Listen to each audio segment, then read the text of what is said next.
Hello all, I hope you can hear me. Welcome to this webinar today. Now let me just pull up our screenshot. I'm Nina Hall, I'm Professor of International Relations at Johns Hopkins SAIS, and I'm just going to pull this up to make sure that we can all see the same thing.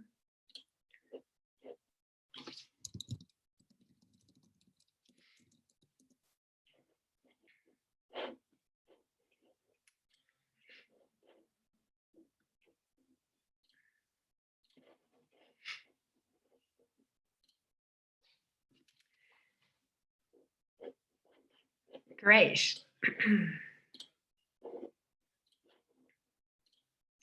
So you should all be able to see my screen now. Can I get a thumbs up from you, Dana? You can see it? Can you see the, no, you can't? Oh, yes, you can. Great, wonderful. Welcome. It's a pleasure to have you all on this call. I'm Nina Hall, as I said. I'm an Assistant Professor of International Relations at Johns Hopkins SAIS Europe. And I'm going to be moderating and introducing today's panel. And we've also got on the line Dana Fisher, who's joining us from the US. Thanks, Dana. And Dana is a professor of sociology at the University of Maryland, and she will be speaking about the US side of the story very shortly, and I'll introduce her a little bit more. So the format for today is I'll speak for about 10 minutes, and then I will hand over to Dana, who will speak on her fresh off the press, as she just told me, findings from a survey of organizers for Earth Day in the US. And following that, we will have a Q&A for about 30 minutes. So those of you listening in, we're really keen to hear your perspectives. And please, I'd remind you to put your questions in the Q&A box rather than the chat box. That's the Q&A box. That way I can moderate them and collate them easily. So just to give you a bit of a background to our two speakers today, we have myself, obviously, currently writing a book on transnational advocacy and how it's changing in the digital era. I've also written on global climate change governance, and I've been following with interest the Fridays for Future protests in Europe, where I'm based. Although I work for SAIS, many of you may be familiar, we have both a campus in DC and a campus in Bologna. I'm actually currently in Berlin during the COVID period, so I can speak a bit to the German side as well. Dana, who's also, you can see, joining us from the US, has researched democracy, civic participation, activism, and environmental policymaking. She's written 6 books, including, I can even pull up one of them here, which I managed to find, National Governance and the Global Climate Change Regime, Activism, Inc., and another book, American Resistance, which is sitting on the bookshelf behind me. And I'd really recommend a read of the latest American Resistance book if you're interested to understand the dynamics of resistance to Trump. Dana is also serving as a contributing author for the Working Group 3 of the Intergovernmental Panel on Climate Change 6th Assessment Review, and writing about citizen engagement, and has been conducting, as I mentioned, this survey of Earth Day activists, which will be really exciting to hear back. So why have I brought us together to discuss these issues today? Well, as many of you probably who are on the line are aware, environmental activists and climate activists, like many of us, are sitting in lockdowns around the world and trying to figure out how to adapt to COVID-19. This photo is actually from the climate protest last year, obviously when people could meet in person, and in Italy, where I'm normally based, or with Greta to save the planet is the actual translation of it. And these are the questions I want to sort of explore through our conversations today. How are they actually adapting to the lockdowns? Are they building new sorts of solidarities between, say, Europe and the US, or new intergenerational solidarities? And how successful have the environment and climate activists been at keeping, say, climate change on the global agenda, given there's so much more attention now to COVID, understandably? So to start us up, I want to make 3 general points to keep us on the same page about climate activism worldwide.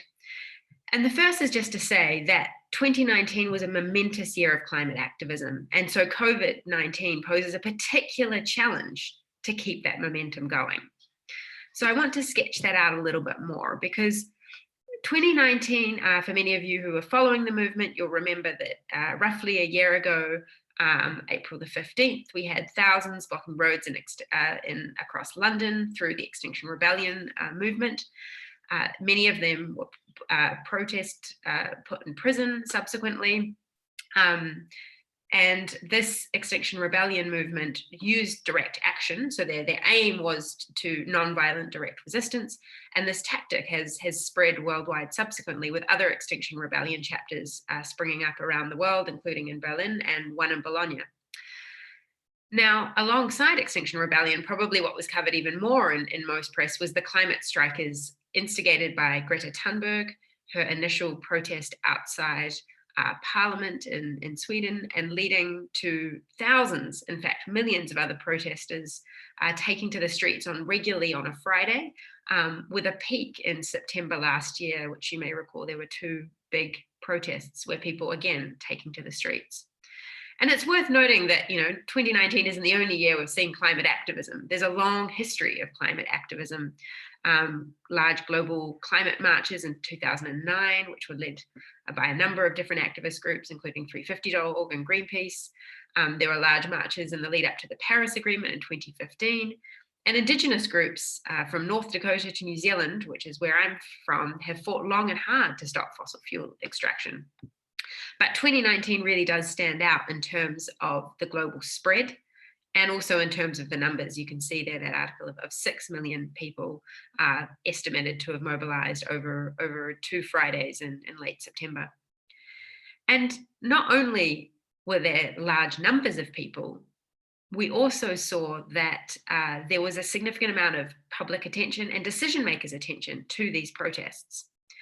So we had, in fact, the German Chancellor Angela Merkel credited Fridays for Future with, and I quote, driving an acceleration of the government's actions on climate change, and saying that the protest meant climate was being dealt with more decisively.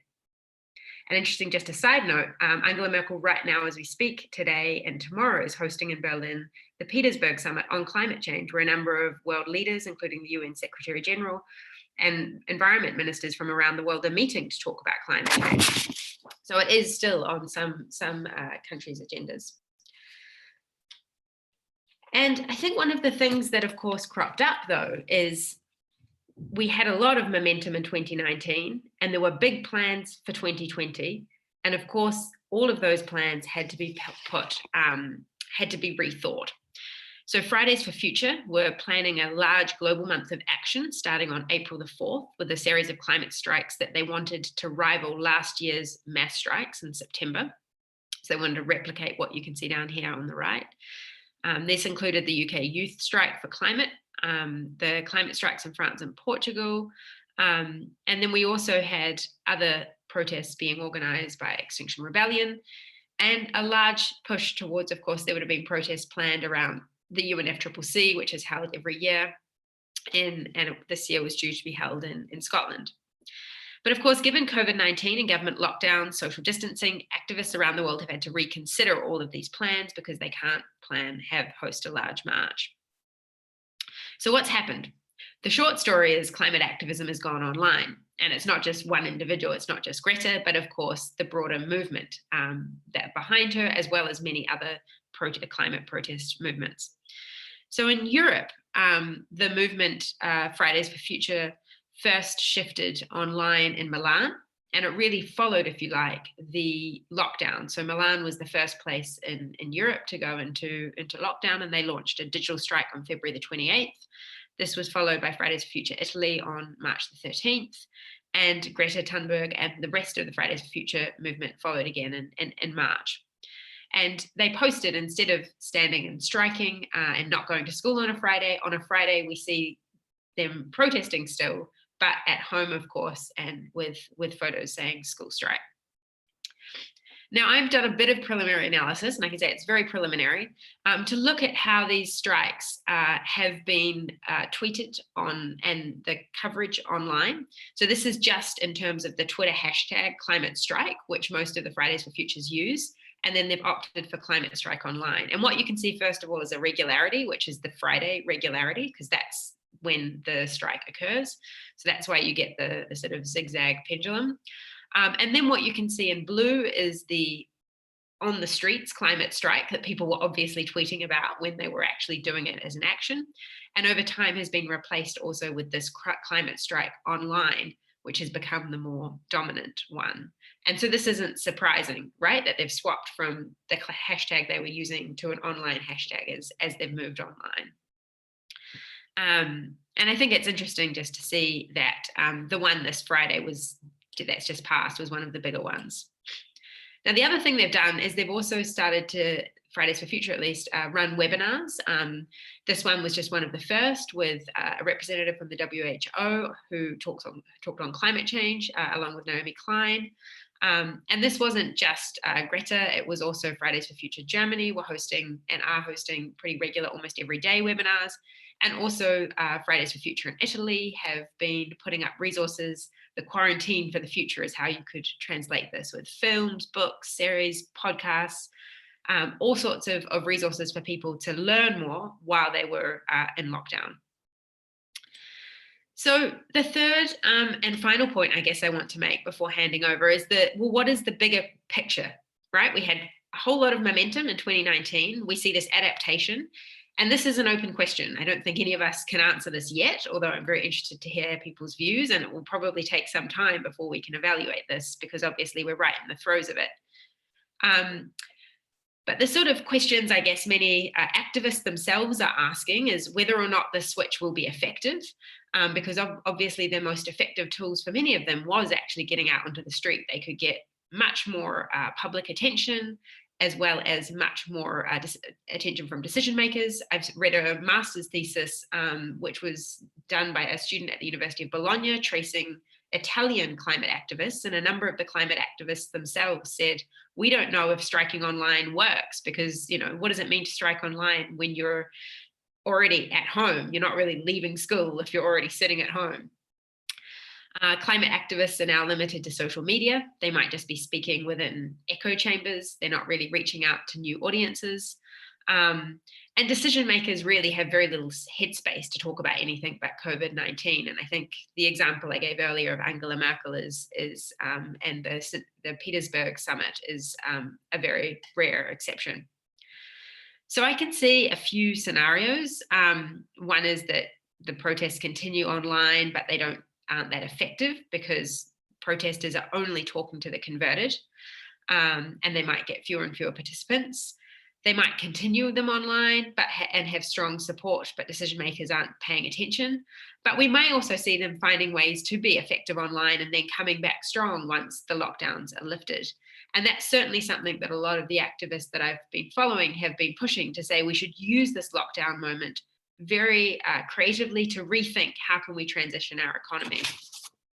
So here's, again, just to finish up, a couple of last slides to give you a sense of how it's panning out. Now, again, these are very provisional, but what we can see is that over time, the days with the biggest number of tweets about climate strikes were around the September protests, and everything else pales in comparison.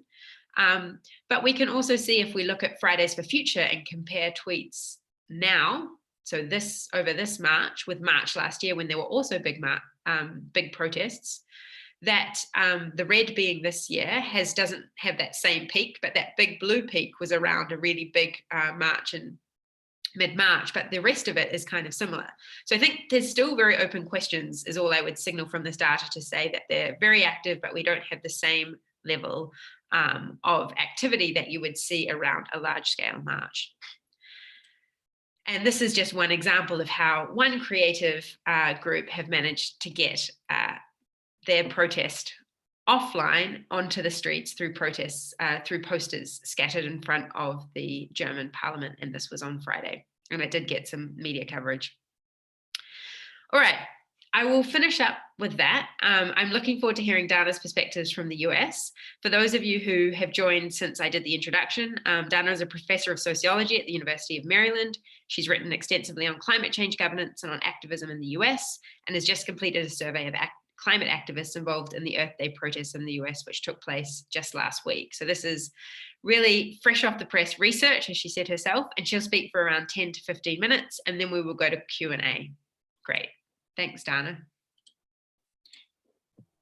Thank you. Thank you so much for inviting me, for including me. And it's great to see your work, Nina, because I know we spoke a while ago, and to see how it's evolving.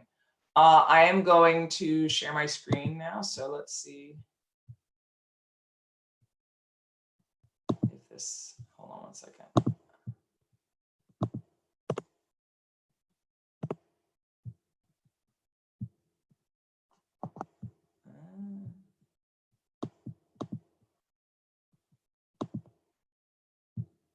I'm not sure that hopefully this will work. Can you see my presentation? We can see your computer.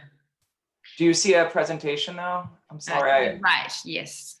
Oh, you do? Okay, great. It's just sometimes Zoom doesn't like the way I do it. Okay. Anyway, sorry about that. As Nina already said, I'm Dana Fisher. I'm a professor of sociology at the University of Maryland. I've been studying climate activism since the 1990s. And when the youth climate movement sorry, just before you get into full flow, the screen is like half the slide and half of your document list. So you might want to try and maximize, or maybe how Zoom's picking up on it. Okay, it's maximized on my screen. So the problem is, hold on, I'm stopping sharing. I have to save it. I have to share this as a PDF, or I know what I can do here. So I had a similar issue just at the beginning. Yeah, let me do this.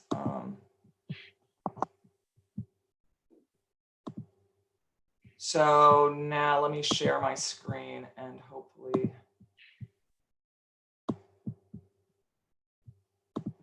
Is that all full screen now? Yeah, that's working perfectly. Good. Sorry, it's PowerPoint shows don't work on Zoom. I should learn that by now. Anyway, so I've been studying climate activism since the 1990s, and when the youth climate movement started striking, like Nina was talking about, particularly last year when momentum really was building, I was just finishing up my book on the American resistance, which was looking actually more broadly in the United States at activism across progressive issues, challenging the Trump administration and its policies. So I started focusing and looking at the youth climate movement as it was growing in the United States. So what I'm going to present today is a little bit about the project. I've collected data now over multiple waves, and then I'm going to present these new data that were just finished. I just collected them last week before the Earth Day Live mobilization, which was the Earth Day 3-day, what was supposed to be a strike, but then it'd be a 3-day live stream. And so I'll present those data, particularly talking about how, well, actually, I'll talk first about what's similar about the most recent wave of mobilization of youth climate activists in the United States, but then I'll also talk about how COVID has changed activism. Okay, so first, just as a little background, the research itself has started out and been really driven by questions of who's participating in the youth climate movement, how do they compare with adults participating in the movement, but also with what we call the resistance more broadly in the United States, which, as I said, I've been studying since the inauguration of Donald Trump. And that work starts with the Women's March, which took place the day after the inauguration. And I'm continuing to study it now. And actually, I just finished a census of one of the largest resistance groups in the United States, which is called Indivisible. And I'm going to talk a little right at the end about some of those preliminary findings. I just closed that survey this morning. So those are even hotter than the other data I'm presenting. But I wanted to share kind of up to the moment opportunities to think about this. So anyway, actually, let me do this. I added this in as Nina was talking because I thought this might be helpful.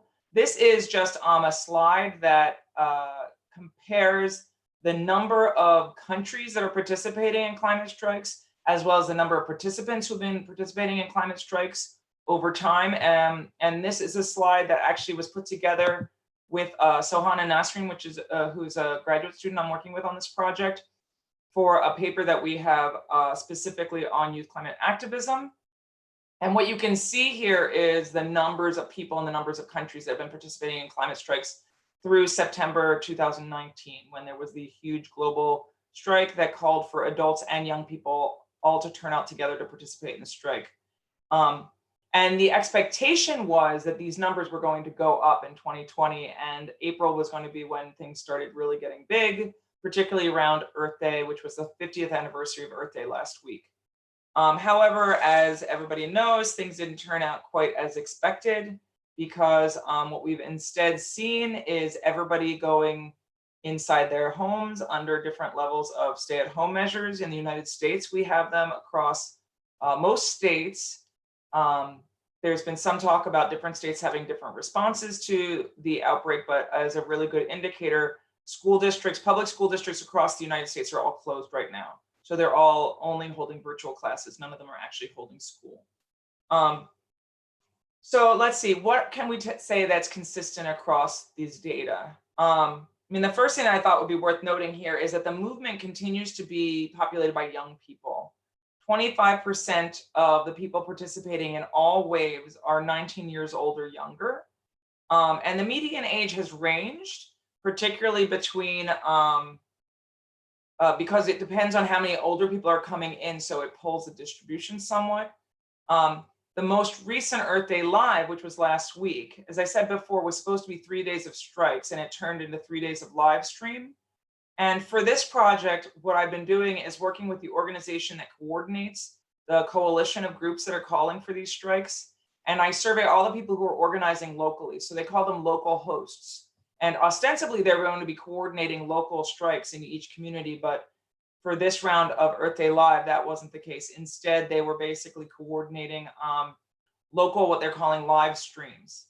And there we saw that there were a lot of older people who actually participated in coordinating. And one of my interpretations of why we saw so many more older people participating as hosts was perhaps because of it connecting with Earth Day. But at the same time, one of the other things that's quite interesting is that given that this was no longer calling for strikes, but rather stuff that didn't involve people going outside and doing a lot of outdoor activity, it may be that older people felt like they could be play more of a coordinating role. And I don't know yet, because these data are completely new, as I said before. But the median age for last week's mobilization was 32 years old, and that was the oldest by quite a bit.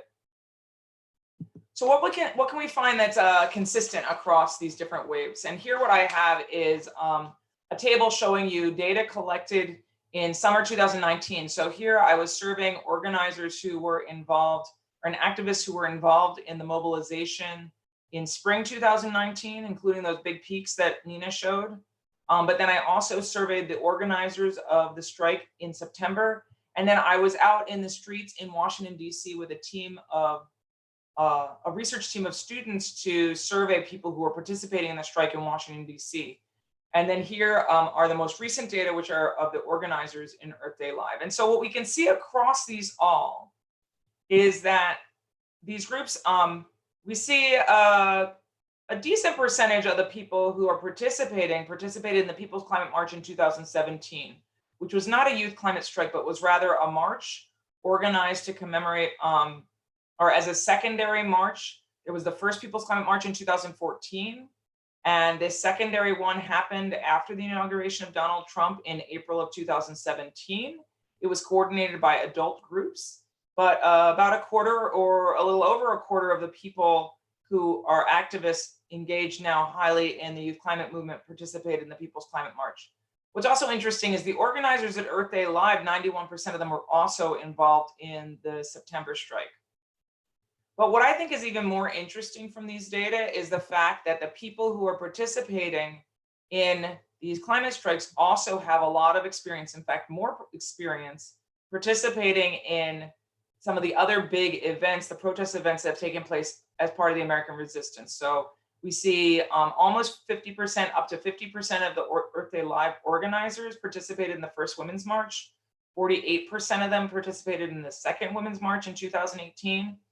And I think it's worth also noting here that we saw very high percentages of people who participated in the school walkout against gun violence in the United States in 2018, as well as the March for Our Lives, which was the big protest that was organized by the survivors of the Parkland school shooting in 2018. And we see a lot of the participants who were at the strike in Washington, D.C. came out. But again, the big March for Our Lives was in Washington, D.C., but the hosts themselves also participated a lot. So that's pretty consistent. One of the other things that we see is consistent across these different waves of data are the levels of civic engagement. Although what I think is really notable is that the people participating have become increasingly engaged as we've moved through time. So what we see here, and I just want to highlight here that this column on the strike participants is of the people who participate in the events, which is different from organizers.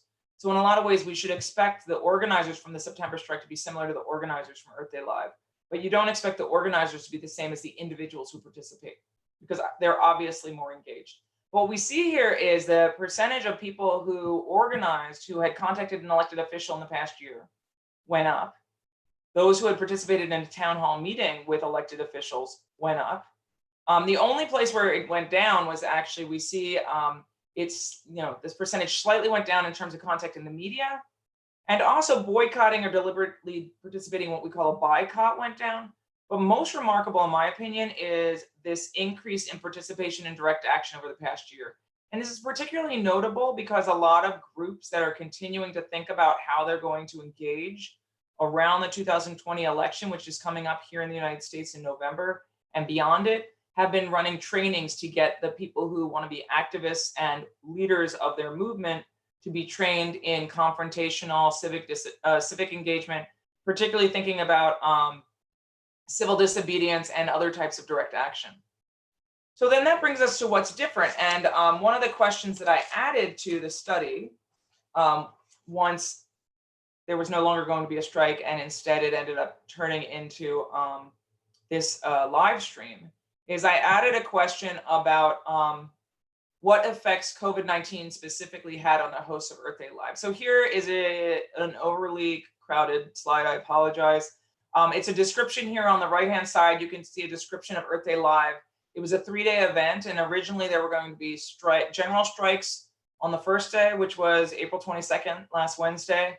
On Thursday, there was going to be a focus on fossil fuel divestment, and on Friday, there was going to be a focus on the upcoming election in the United States. They decided to keep that same kind of a focus, but turn into this live stream.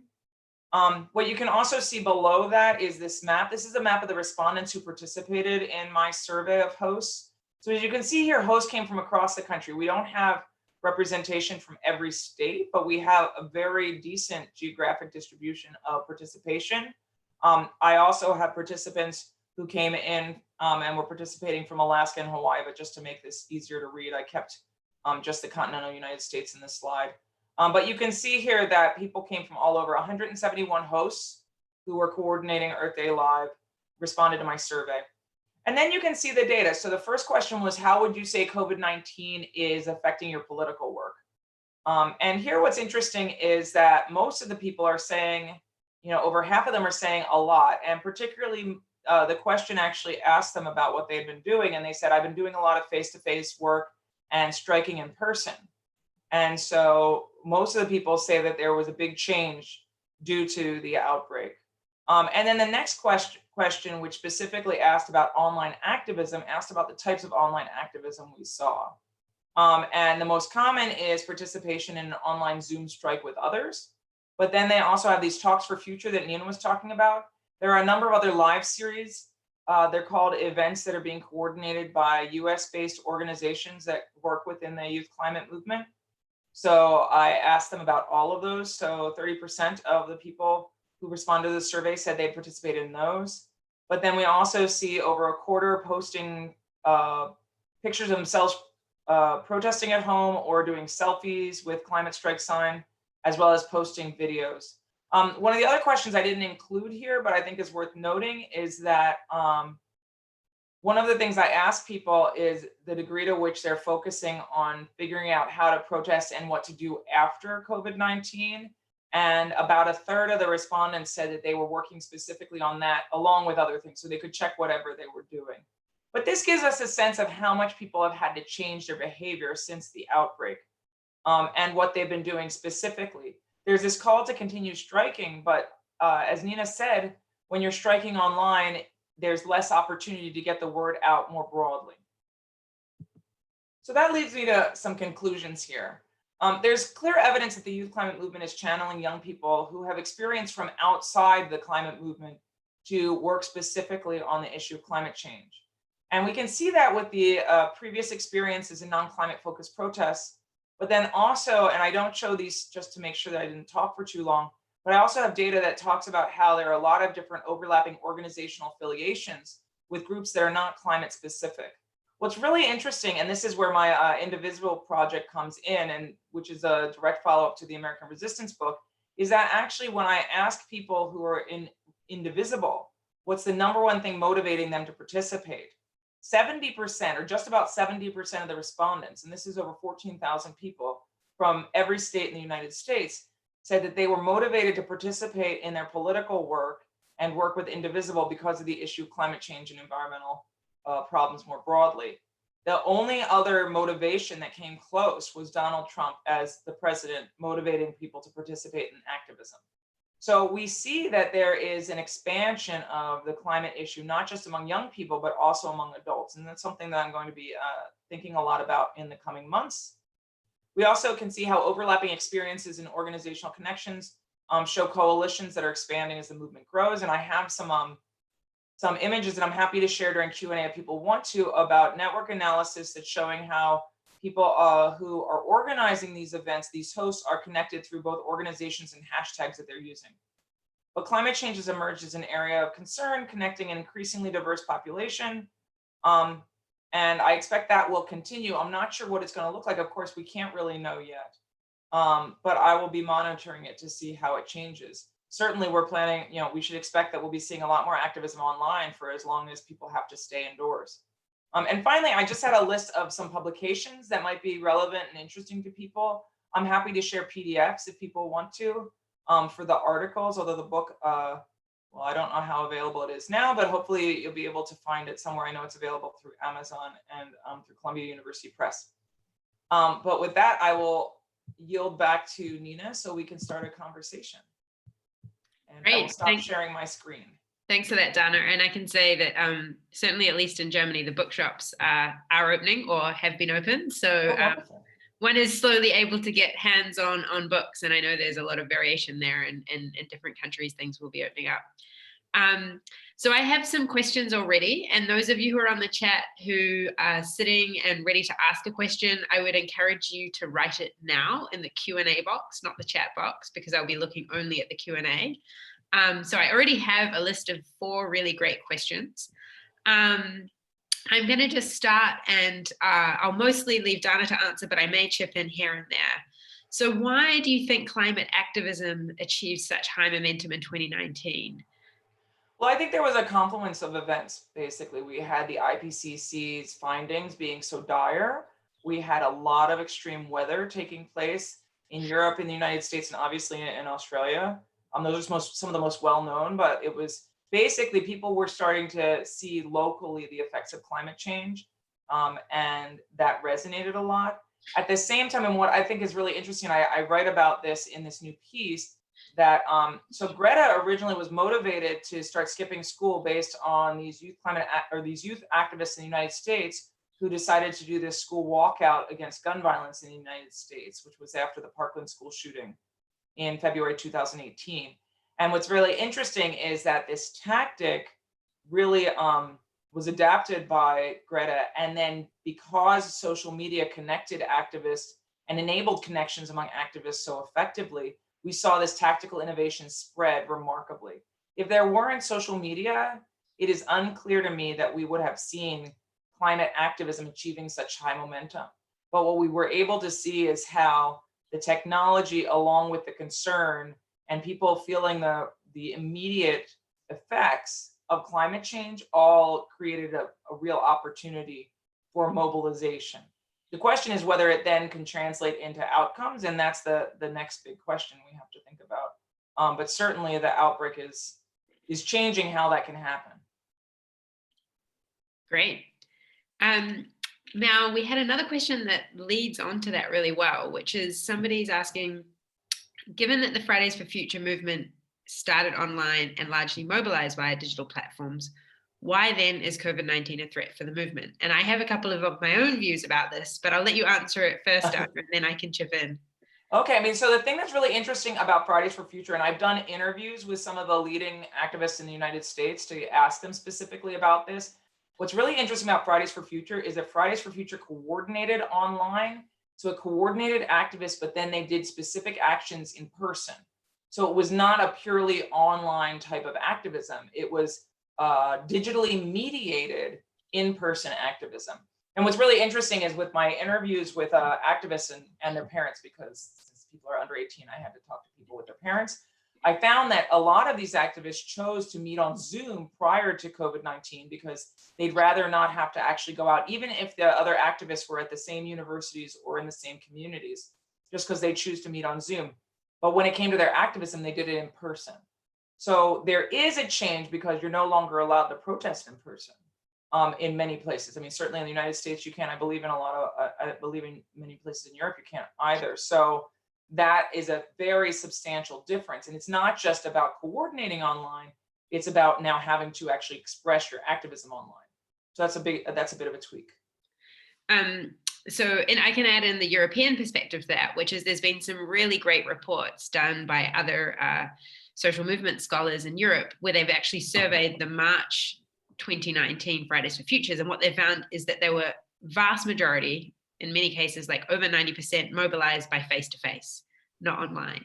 So actually, in contrast to what the person asking the question was, the findings were that, while social media may be important for learning about tactics, like the example you gave of Greta learning from the students who were protesting against gun violence in the US, the actual vast majority of mobilizing to get somebody to go on Friday in the European context was actually people saying face-to-face, hey, at school, come along, I'm doing this thing on Friday. And it was not about them texting or social media or Facebook. It may have reinforced, but even for adults as well. And so actually, I think what's interesting is that social media hasn't played in many regards as important a role as one might expect, given that we've got young millennials, and it's often seen in a lot of the social movement literature as digital being the most an important factor. So that's just a contrasting view that some people have found. Now, of course, that research was around March 2019, and there may be different results in September 2019. And of course, looking today, we would assume that everything is essentially digital because, as you pointed out, there are lockdowns everywhere. The one that I would just actually add, I do have data from these multiple waves with regard to how people heard specifically about specific mobilizations that they were at. And I actually have it with the Fridays for Future activists from summer 2019, asking them about their spring mobilization. And the most common place that people reported hearing about the mobilization was through social media platforms. And when I asked to follow up to say what specific ones, it was Instagram and YouTube, actually. And number 2 was Facebook. Friends and family was around the same level, and organizations were slightly less, as was school and work. So I actually would say that, I mean, this is pretty consistent with what I found before, although at the Women's March, Facebook, 70-some% of the people said they at least had heard about the mobilization through Facebook. So Facebook was much higher there. But there's no question in my mind that, at least based on the data I have, and I haven't analyzed this for the new data just because I was just starting to play with the data since it just closed last week. But social media is certainly still playing a role, but it's also face-to-face that matters over time. And that's something I should look at, but I haven't done that yet. Great, and it's great to have that data on your fingertips. So I have a couple more questions about online, and then we're gonna I'll shift to a different topic. So one is, did the activists come up with any new tactics during the 72 hours Earth Day protest to sustain their activism? And another is, do you see online climate activism focusing on specific issues like divestment, air pollution, waste management, or is it more a big conversation, was the way that the question was worded? So question number one is an important question, and it's actually a question on my survey. And it says, did you come up with any, it actually literally says, did you come up with any new digital tactics to use for the mobilization? And I can tell you 20% of the respondents in my survey said yes. And then they were asked to write in what they did, and I have not analyzed those data yet. So anybody who's interested, feel free to ping me, because I will be analyzing those data, but I haven't yet. So there's no question that these activists are definitely in a position to start to think in an innovative way about how to use the technology better. And I would imagine that they have some really good ideas. I did not see them yet in action, but it was impossible to keep track of all of these different local and national activities that were taking place simultaneously. So that's, a somewhat mediocre response, but I can tell you that yes, that is happening. It's just I don't know yet. And the second question was, are they targeting specific issues like waste management, divestment, or is it more general? Well, so the goal of Earth Day Live was still to maintain those themes, right? So the second day, Thursday, was specifically around divestment, and then we actually have some activists participating in civil disobedience this week around the what's called the Shutdown DC mobilization, but it's actually broader than that and includes Extinction Rebellion and Sunrise and other groups, and they're focusing on divestment as part of their themes too. So we see divestment coming up a lot. There are also issues having to do with frontline communities that come up a lot. And what I'm surprised by is that there was supposed to be a big focus on the 2020 elections. I did not see that really emerge as much as it was planned, because I think that it was hard to do that with the change in the medium, basically. Great. So thanks for all of you who are putting your questions in. I've got at least another 5 here, just so we know. And if you want to add in more, feel free. So we have a question about intersectionality and environmental justice. And the person says, one of the praises for the climate movement is that it has allowed for intersectionality through environmental justice. With activism moving online due to COVID, how can we still engage with the intersectionality of the issue while having a clear and directed message that tackles climate change? Another good question. I mean, what I would say, so I've done some work on intersectionality and activism, and when we look at participation in Earth Day Live and the youth climate movement, one of the things that we find is that, in contrast to other progressive movements right now in the United States or the American resistance broadly, we see a much more racially and ethnically diverse group of people participating in the youth climate movement.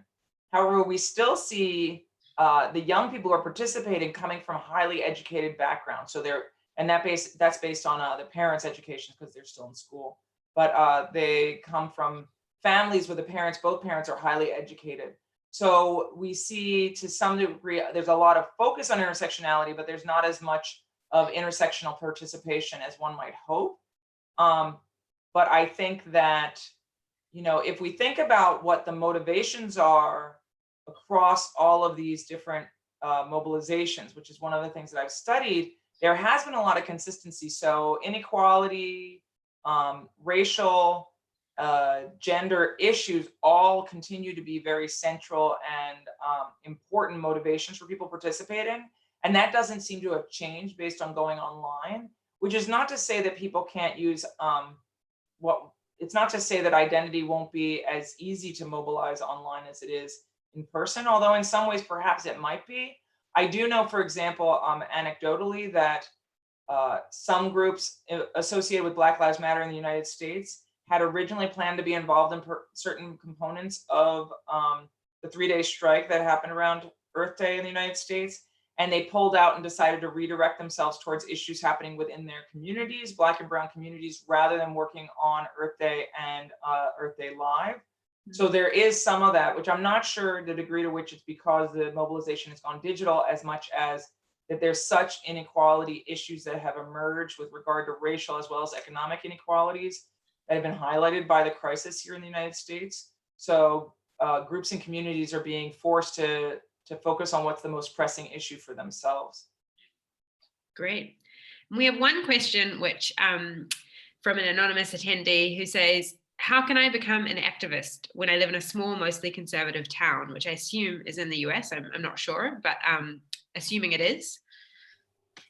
Oh, well, so my answer to that is that this is a wonderful opportunity and time to get involved with a movement, whether or not you live near somebody else who has the same ideas, because you basically, everybody is online right now and they're looking for more people to work with them. So I would just say, if you are in the United States, there's some wonderful organizations that provide resources no matter where you live. And all of those resources are online right now. I know that, for example, Sunrise has been doing what they're calling Sunrise School, where they're doing a bunch of trainings online. You can participate from anywhere, and you might be able to identify people who live not in your small town, but maybe in towns not too far from you, whom you can meet eventually once the world opens up again. But everybody's online right now, so there are really great opportunities to get a lot more that way. Great. We have a couple of questions about the relationship between the climate crisis and COVID.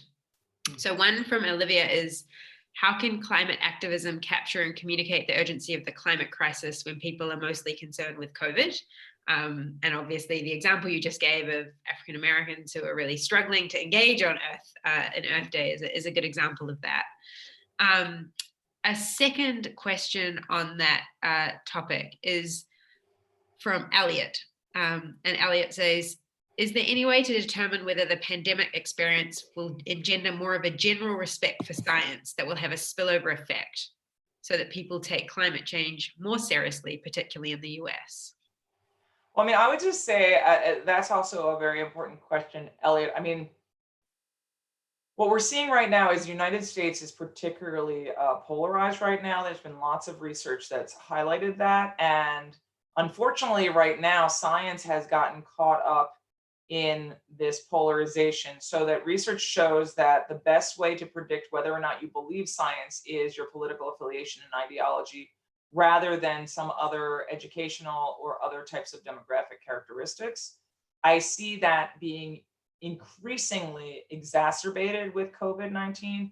However, I mean, I have hypothesized or maybe predicted that as the disease continues to affect people across the United States, not just in the urban areas on the coast, which is where it started, we will likely see people, once they start to see the risk associated with the disease, that maybe they should be trusting in science more.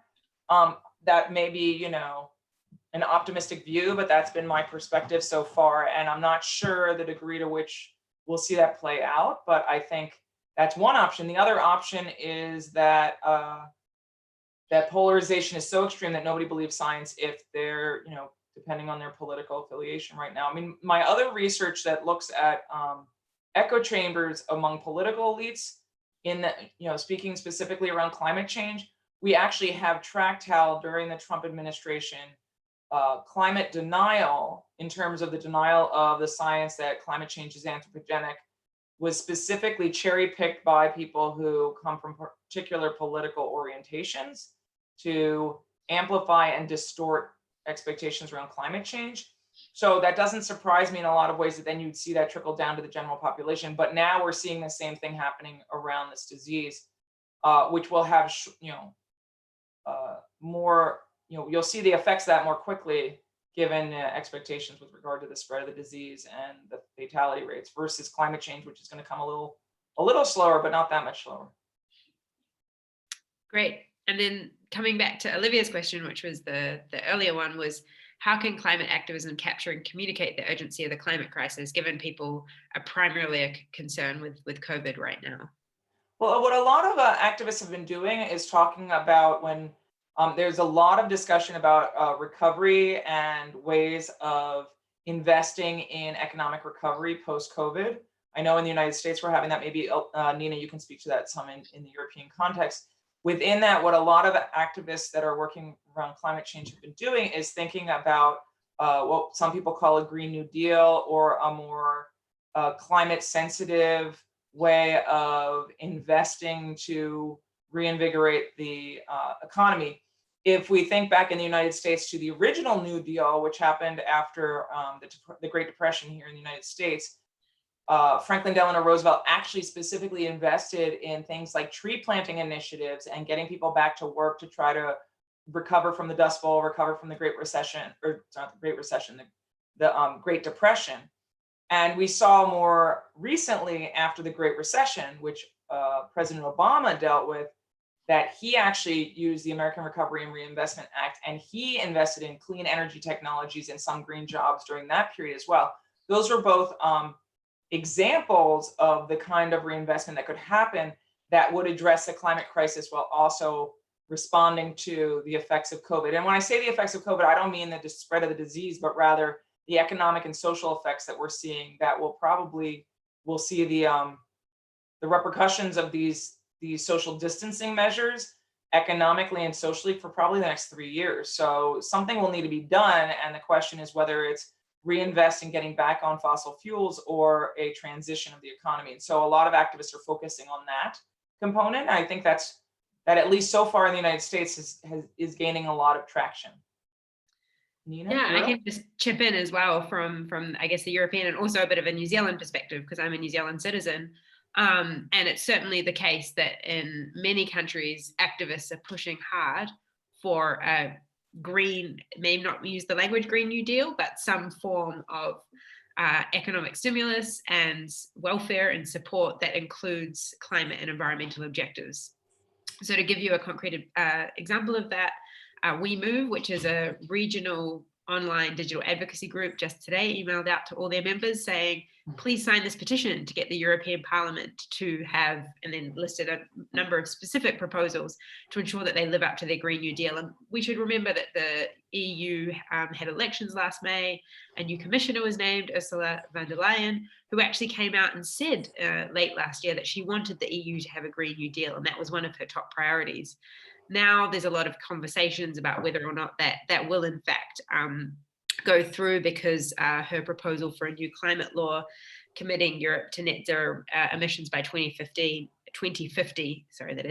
has been bogged down in the virtual online parliament. So I think this is a space to watch for those of you in Europe. Also national decisions. So as I said, in Germany, there's a lot of debate today. A number of the big German companies like Tyson came out and said they wanted to see the German government have climate incentives and climate support in any subsequent economic bailout or economic program. So it's really interesting. It's the first time I've seen something of that nature for companies to be urging the government. So I think that what we can see is yes, there is a big conversation about that, and activists around the world, as well as some politicians like the Green leader of the Green Party in New Zealand, James Shaw, recently had an op-ed in The Guardian outlining how he saw the government's role in transitioning the economy in a post-COVID world, and the importance of doing it, and saying we can't just wait till everything's all okay, because we see this cycle of every 10 years a recession, and we really need to use this moment if we're going to put a lot of money into businesses and into economies, to think about how we change it. So I think, yeah, there's a very live conversation, and I'm very curious to see how this moment can be used. Though I would just add to that to say that a lot of activists in the United States, not only are they pushing for a Green New Deal, but they're also pushing candidates in the 2020 election, because we're not only electing a president, but we'll be electing a third of the Senate, and the entirety of the House of Representatives will go through elections this year. And so many of them are pushing for anybody whom they'll support to be backing some sort of a Green New Deal. And there's been efforts like bird dogging and other types of ways of pressuring people who are running for office to commit to some sort of a Green New Deal. So we'll see that in the election as well as outside the election. Great. So we have a few more questions, and we only have 5 more minutes. So I'll do my best to get through them. And if we don't get to your question, don't take it personally. It's great that there's so much interest. We have one from Marius saying, how are climate activists deploying new ideas and maybe emerging norms to challenge the status quo? So do you think that there are new ideas out there in the climate movement to challenge the status quo? Well, I mean, so the question is whether the idea is to challenge the status quo in the general population or among activism. I mean, I think we see in the United States, a lot of the youth climate activists are what we consider in the social movements world, in a lot of ways, we talk about them as the radical flank. They tend to be more progressive and to push the conversation to the left. And we've seen that in the United States in terms of how the youth climate activists have done have done a lot of different things to push for the agenda of Bernie Sanders when he was running for president, and then to maintain his priorities now that he's no longer running for president and he stepped out of the race. But also, if you look at Sunrise occupying Nancy Pelosi's office, so even though she's a Democrat and the Speaker of the House, they were occupying her office prior to the new Congress coming in 2018, specifically to pressure her to take seriously the climate crisis and to name a committee to start to think about a Green New Deal. So the youth activists in a lot of ways are pushing this agenda and trying new tactics or innovating and shifting tactics by innovating them in new ways. And so that's one of the reasons that I'm really hopeful that this shift to a digital only way of doing activism will not harm the movement, because we see increased interest in the movement and concern. All the evidence I have shows that more and more people are concerned about climate change, not less. It's not like in other times where we've seen people redirect their concern to some other issues. So then using the technology in just innovative ways. And the young people in a lot of ways are much more comfortable with the technology. They're digital natives is what a lot of researchers call them, and therefore are more comfortable figuring out how to pivot using the technologies. Great. I have a question from Charlie that leads off on this, and that's about counter movements and framejacking. Has your research, Dana, shown any online confrontation? Who's doing it? What hashtags are they using? Is there bot-like activity? That's a great question, Charlie. And I would actually say I'm working on a project right now where we're trying to identify the degree to which bots are playing a role in the kind of conversations we see on hashtags. I don't actually know, and I don't know of anybody who specifically looked at bots around climate discussions online, be it around clean energy, climate change, or climate science. So we were trying to do that, and I'm working with some colleagues in the UK to try to understand that, but I don't have any results yet. So I can just say that that's a really important question. And with regard to framejacking, I mean, there's been, what I think is most interesting here is that, as I said before, a lot of the youth climate activists have been kind of this radical flank, and we see it a lot around discussions of the 2020 election, particularly because we now have Joe Biden is the presumptive nominee for the Democratic Party. He received a score of an F minus yes, that's right, an F minus by Sunrise, which is probably the most progressive of the youth climate activists that had any type of a scorecard. And now he is the presumptive nominee. One of the other climate groups, the US Youth Climate Strike, has said that they will refuse to endorse Joe Biden. So there's a lot of pressure from youth climate activists to push the conversation. And what I've seen, and this is as close as I can get to data of like what Charlie's asking, is that a lot of progressive groups and progressive activists have not responded well to this kind of pushing against the man who is running against Donald Trump.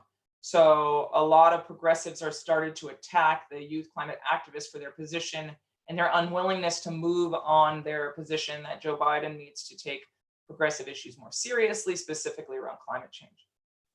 Great. So we have 3 questions. I think if we answer briefly, maybe we have time for 2 more. Would that work for you, Dana? 2 more is good. Okay, good. So one is about fossil fuel divestment, and that's fossil fuel divestment efforts by student groups have seen a momentum since last September. Would these efforts actually manage to change the conversation, or should students focus on more tangible actions? Well, in some ways, if you think about tangible actions, trying to get your university to divest is a pretty amazingly tangible action. And the work I've done with IPCC actually looks at how these types of forms of engagement or activism have effects on CO2 emissions and greenhouse gas emissions. And divestment, when done properly, is expected to be quite effective in terms of reducing carbon footprints. So in that way, I think it's worthwhile to think about as a tangible outcome. We saw around Earth Day a number of universities in the United States, as well as Oxford University, announcing that they will be divesting. The biggest challenge here is to get to tangible outcomes what's needed is to make sure that timeline is reasonable, because universities that aren't going to divest or start divesting until 2050, it's too late, most research says. But I do think there's lots of opportunities for universities to really, or not universities, but for youth activists, particularly if they are at universities, as well as alumni networks, to get involved in pushing for this kind of divestment. And I think it's actually, in terms of thinking about tangible effects, in some ways, it's a lot more effective to go there than trying to, pressure elected officials who already have said they do not support, for example, the science of climate change, to try to get them to change their positions, because research shows that's not nearly as effective. Great. And the last question was a challenging question from Jose, who says, wouldn't you think that after the tragic effects of COVID on a global basis, and especially in the US, that a great percentage of the US financial monetary focus should be directed on restructuring and reinforcing the current American health system? So I guess the question is, what should and how can the environmental movement position itself, acknowledging that there has been a huge impact on people's lives and on the health sector? Well, certainly, I mean, I would say that I think that thinking about what are the components of a Green New Deal answer that pretty substantially, because a Green New Deal focuses not just on green jobs and a transformation away from fossil fuel consumption towards cleaner energy, but also on equity and accessibility to resources in terms of healthcare, as well as paid leave, as well as a more living wage for citizens, all of which are necessary for thinking about how to get the US economy as well as the US society to recover from COVID. So I think that that's the way I think about it. I mean, I don't think about this as very like energy and electricity sector specific types of steps that need to be taken, but rather more economy-wide and society-wide steps, which would involve these kinds of questions. Yeah, and just to add one final point, on the first webinar I attended with Greta and Naomi Klein, Naomi made this point. She said for her, a Green New Deal did not represent men in hard hats going out to work on, windmills, electric, and renewable energies. It was actually, valuing the care sector, valuing women who are sitting at home, or men looking after their kids, looking after elderly people. And so I think, although the Green suggests it's all about environmental care, I think a lot of activists would see it in a much broader way and really acknowledge the death. And I think that's one thing I've certainly seen in the European side, is that when linking COVID and climate, there's a real attention to say, this is not we want to see people stop flying, but this is not the way we want to see it happen. And people are very clear that the current lockdown scenario is not a good situation for anyone. And we need to think about how to rework our economy, and that's going to be hard. And I think that this is one of the challenges, is going to be coming up with these new ideas and solutions and getting popular support behind them. So thank you for your engagement, everyone on the call, and to you, Dana, for your input. It was great to hear all of the research. And we hope we can keep engaged with all of you. I know that Dana is very actively on Twitter. I am myself. So if you're curious, please feel free to follow us or engage or follow up with any emails. And we both got our email addresses on our public university sites if you've got questions about particular publications. So thank you very much. Thank you for including me. Thanks, everybody. Thanks, Hannah. All right. See you all. Have a good rest of your day or evening. Yep. Bye. Bye.